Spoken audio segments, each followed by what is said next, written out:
Be it giant dinosaurs, nightmarish underwater cities, or gripping time travel drama, the latest movie and series offer plenty of variety.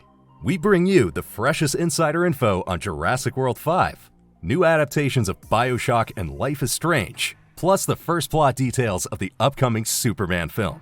All of this and much more, right now in the KinoCheck news. Jurassic World Rebirth is one of this year's major blockbusters. Now the first rumors about another installment are already circulating.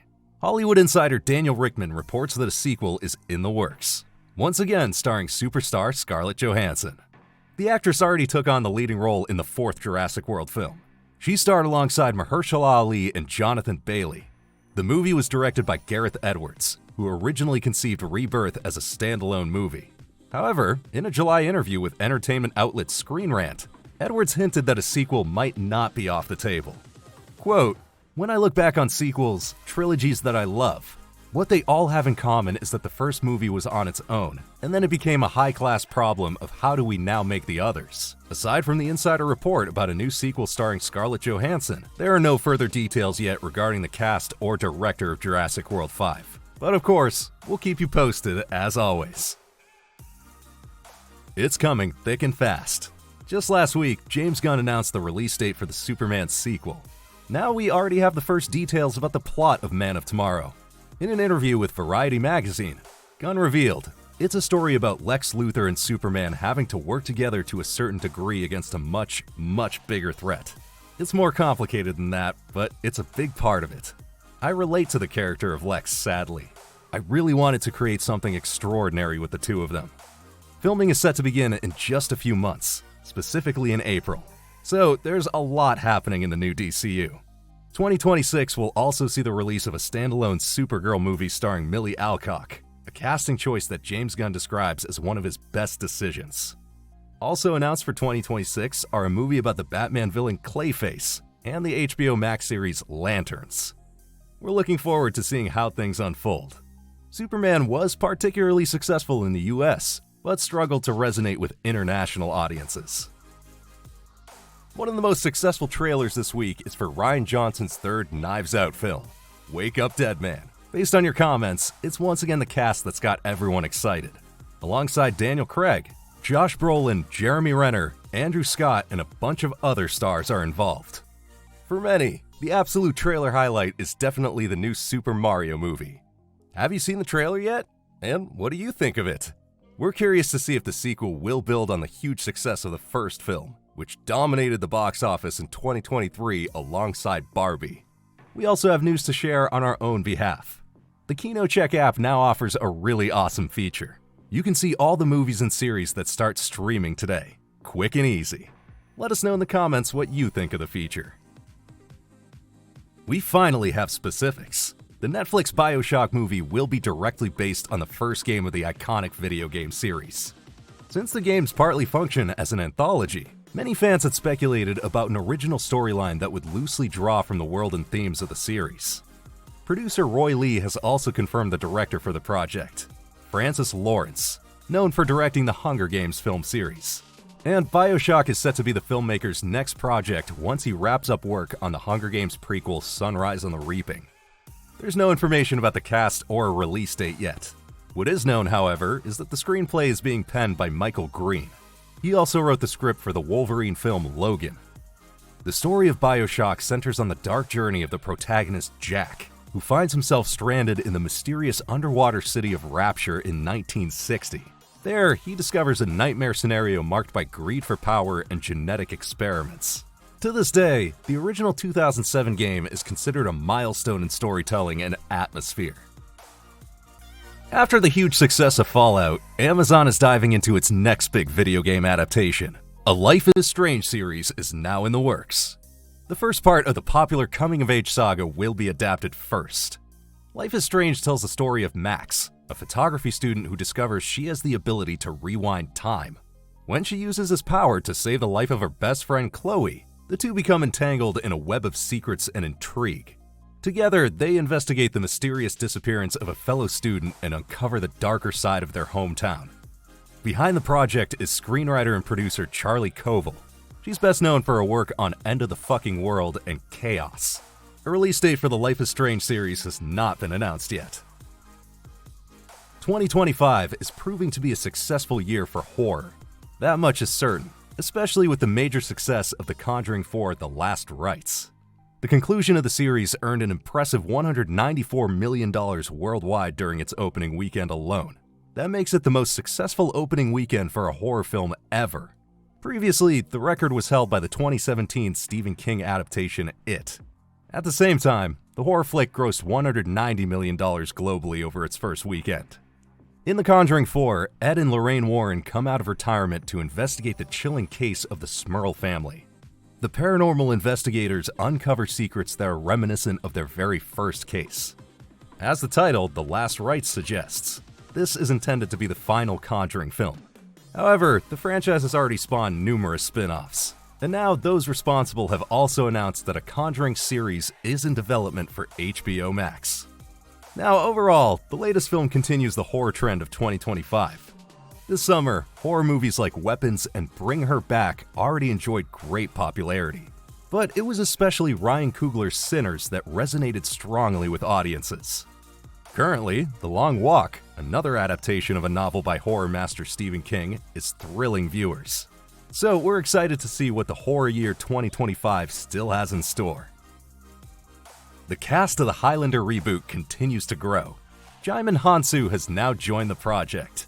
He had his breakthrough in Steven Spielberg's film Amistad and gained wider recognition through movies like Gladiator and Blood Diamond. And in Highlander, he's set to play an immortal African warrior. The actor joins an illustrious cast led by fan favorite and action star Henry Cavill, who takes on the lead role of Connor MacLeod. For Hounsou, it'll be a Gladiator reunion with Russell Crowe, who appears as the mentor Ramirez. Hounsou also reunites with his Guardians of the Galaxy co-stars. Both Karen Gillan and Dave Bautista are part of the new Highlander cast. Bautista plays antagonist Kurgan, while Gillan portrays Heather MacLeod, the mortal wife of Connor. Marissa Abella, meanwhile, takes on the role of a completely new character not present in the original. She portrays an immortal teacher of swordplay who had a romantic relationship with the protagonist in the past.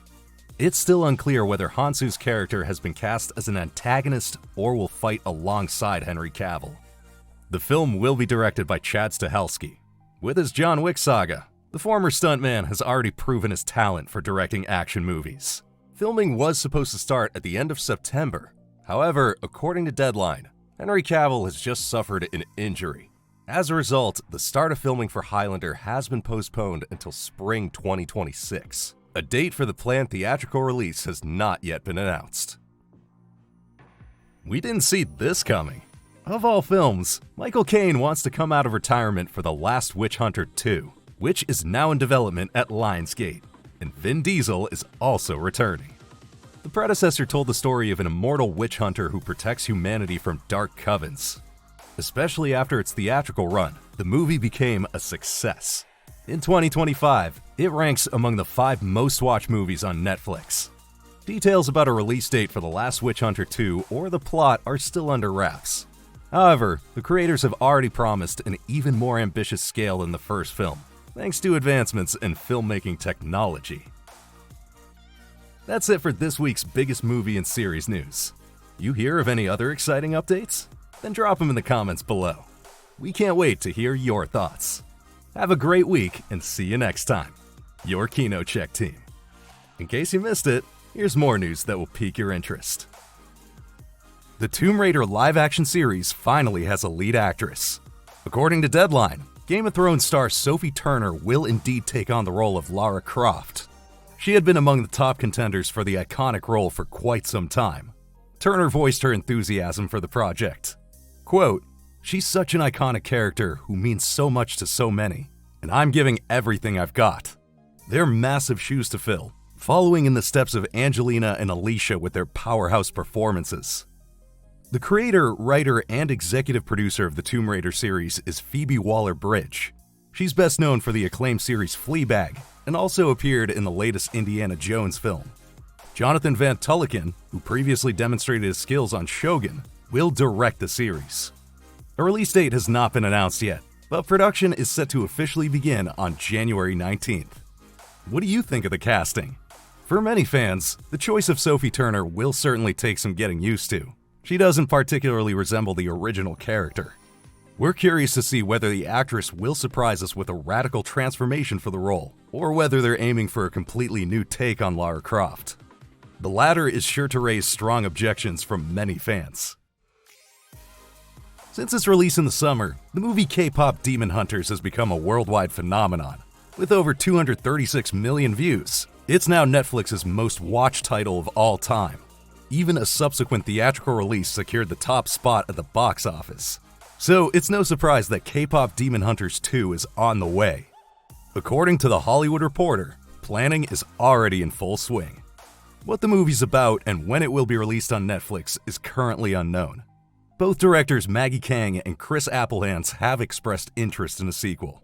However, they emphasize that without close collaboration between Netflix and Sony, the franchise has no future. Sony sold the project to Netflix years ago, but secured a share of any potential profits. While critics believe that Sony let go of the blockbuster hit too soon, the numbers tell a different story. Netflix covered the entire production budget of $100 million, paid an additional $25 million in licensing fees, and secured Sony a profit margin of up to 30%, twice the industry standard. Although Netflix holds the exclusive merchandising rights, Sony benefits from soundtrack sales as well as music publishing fees. And speaking of soundtracks, with 4 songs simultaneously in the Billboard Hot 100 Top 10, led by mega hit Golden by Huntrix, K-pop Demon Hunters has also made history in the music industry. Fans are in for a treat in the coming years. Besides the sequel, a live-action film adaptation, a series, and even a musical are in the works. With over 500 million copies sold, Call of Duty is one of the most successful video game franchises of all time. Now, according to industry magazine The Hollywood Reporter, a Call of Duty movie is finally in the works at Paramount Pictures. The recently signed deal allows Paramount to develop, produce, and distribute movies and series based on the popular first-person shooter worldwide. The goal is to thrill its massive fan base while also expanding the franchise to entirely new audiences. Paramount CEO David Ellison emphasized his personal connection to the action franchise. Quote, "As a lifelong fan of Call of Duty, this is truly a dream come true. From the first Allied campaigns in the original Call of Duty through Modern Warfare and Black Ops, I've spent countless hours playing this franchise that I absolutely love." Activision president Rob Kostich also sees the collaboration as a major opportunity. With Paramount, we have found a fantastic partner who we will work with to take that visceral, breathtaking action to the big screen in a defining cinematic moment. The film will honor and expand upon what has made this franchise great in the first place. When the Call of Duty movie will be released and what story it'll tell is currently unknown. But as fans know, anything is possible, from World War II to science fiction and even zombie scenarios.